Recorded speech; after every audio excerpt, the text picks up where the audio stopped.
but it hasn't happened in 2 years. So this is a big deal. Seattle and Portland, too. You got some snowfall in the area yesterday. Now, though, we've got some freezing rain and freezing drizzle there. Still waiting for the obs to come in from Portland area. What have you seen? I haven't seen any totals either. I can't find anything for them. But yes, freezing rain is going to be the issue this morning. I know schools were canceled yesterday.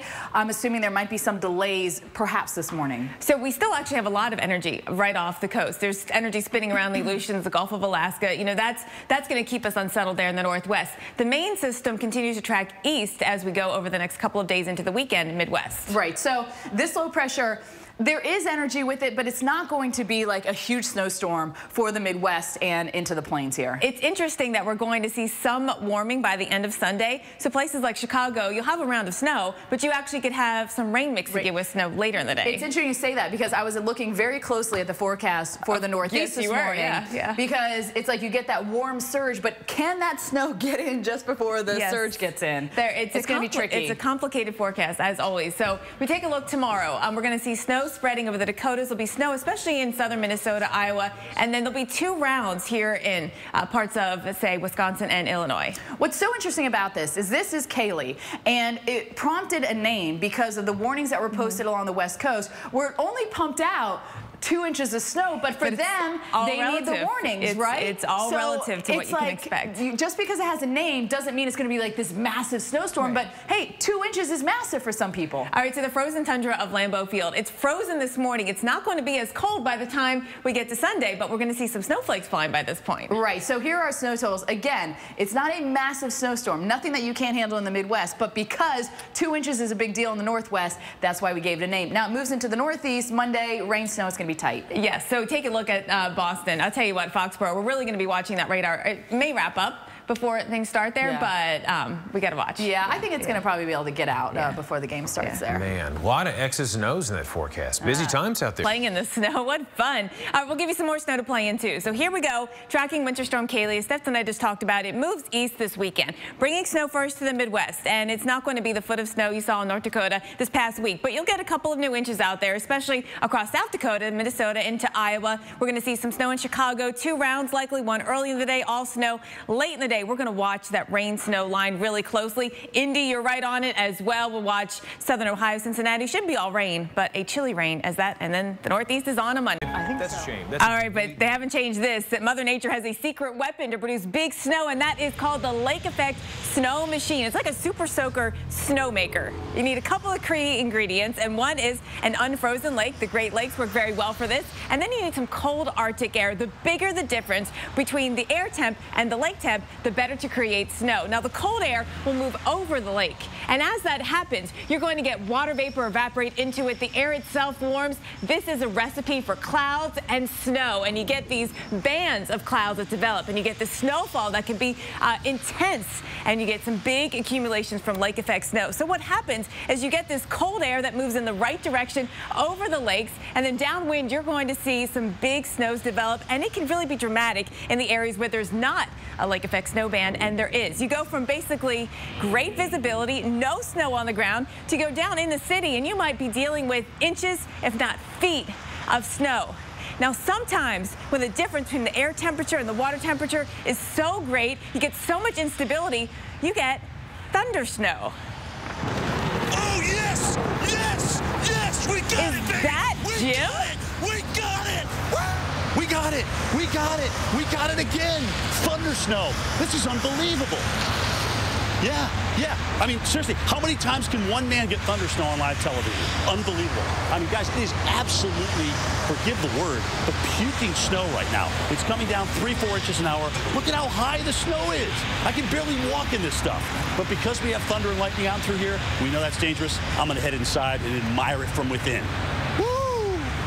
Seriously, does one guy get all the thunder snow? Are you kidding me? But really, that's how it adds up. Lake effect snow can be really prolific. You just need a couple of key ingredients. You need some unfrozen lakes. You add a little cold air, and there you go. Some of the biggest lake effect snow events can actually be up in the triple digits. Yes, 100 inches of snow. It can happen. You just need an unfrozen lake and cold air and the right wind direction. Steph? All right, let's find out how much more we're going to see today. And then we have to talk about drifts because things are going to be drifting around with our winds 15 to 20 miles per hour here. It's really interesting to watch how the bands shifted yesterday. You know, you were asking about the shiftiness of the winds. Oh, did it advance right through it? It did. No, there it goes. All right, so take a look at how yesterday, at first the setup was that, you know, we had these bands like this. Right. Like this. They had a western, southern component. All of a sudden, the winds changed around, and then you got those northwest bands. Take a look. Northwest winds setting up those bands. Starts going like that as we get through the day. There we go. Start to get this. See a couple coming in right there. There's another one. And then that is the predominant flow that we are in now, that wind coming from the northwest. And what causes that is the positioning of the upper level low and where it's located. So you're going to see it go like this, and then when it moves, the winds are all going to shift around that. So it's the positioning of that upper level low. And it's out. So now we're in that northwest flow. That's going to be the predominant flow that we're in for the rest of this event. Look at that, a funnel cloud. Which doesn't surprise me because those lapse rates were so big. There's a really big difference between the cold air and the air right over the Great Lakes. I mean, so we've got a huge differential in our air temperatures. That causes instability. And what's interesting is you had that funnel cloud and then you had a foot of snow, about 30-mile difference between the two. Right. But again, all because of the instability, right? It just depends on how it sets up with the spin or just with the snow coming down. All right, so for today, we're going to continue to watch the snow. We could actually get a quadruple lake band set up. So that would be super cool. Superior, then over a little bit of Michigan, Huron, and then Erie. Maybe Ontario getting a little double up in there. Thinking. He wasn't even blinking. That was a real elf. I'm convinced of it. Those kids' faces just made that whole thing. That was fantastic. All right, let's talk about the cold because it's chilly enough to be thinking about North Pole weather all the way down to the south here. We've got very cold air that has made it now into the deep south. 200+ million people are seeing temperatures below freezing. So let's look at some of these numbers out here and compare it to where it hasn't made. The cold air hasn't made it. So we're going to take you back for the last 3 days, Tuesday, Wednesday, and Thursday. Look at Stuart, Florida. 90 degrees versus Jackson Hole, 24 below zero. That was a 114-degree difference across the country. This polar air is strong. This Arctic air, I guess I should say, is very strong, and it's been getting stronger. The coldest temperature from Wednesday was 29 below. It still hit 90 in Stuart, Florida. And then we went to yesterday. We're hit 87 in Miami, and it was 33 below zero at the coldest temperature.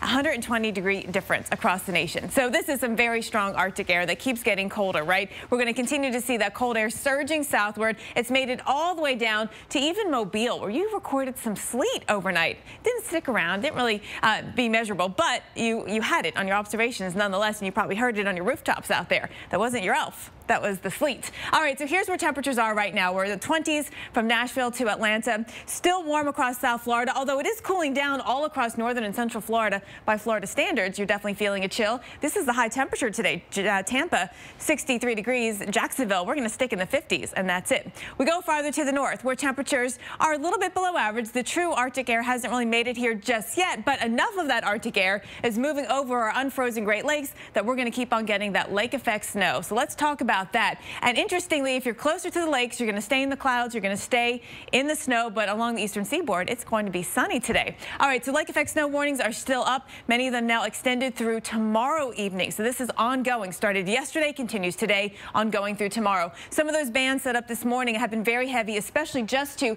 the east of the Cleveland area. We've been in one particular band. We take you through this afternoon and evening about 8, 9 o'clock tonight. We're going to continue to see some of those long-running bands, perhaps going over multiple lakes, and then we'll see the snow continue overnight into tomorrow. The predominant flow is going to be from the northwest. So we're going to see some of the bigger totals here as we see those bands set up in that flow. Traverse City nearby, 5 to 8. Between Erie and Buffalo, 8 to 12. And Steph, with all this snow, it's going to be blowing around in the wind. It is.